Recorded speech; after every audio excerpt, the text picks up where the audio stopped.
जल प्रवाह पविता स्थले गणे अवलम्ब्य लम्बितं भुजङ्गतुङ्गमालिकम्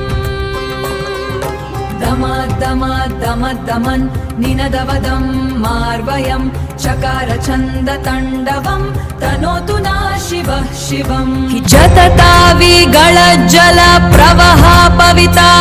स्थले गणे अवलम्ब्य लम्बितं भुजङ्गतुङ्गमालिकम्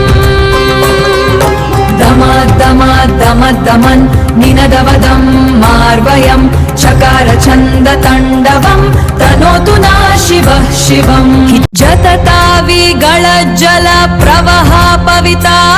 स्थले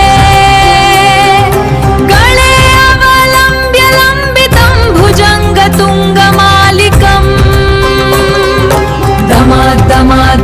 दमन् निनदवदं मार्वयं चकार छन्दताण्डवं तनोतु नः शिवः शिवम् जतताविगळ जल प्रवाह पविता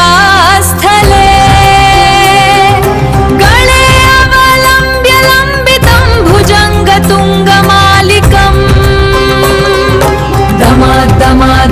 दमन् निनदवदं मार्वयं चकार छन्दताण्डवं तनोतु नः शिवः शिवम् जतताविगळ जल प्रवाह पविता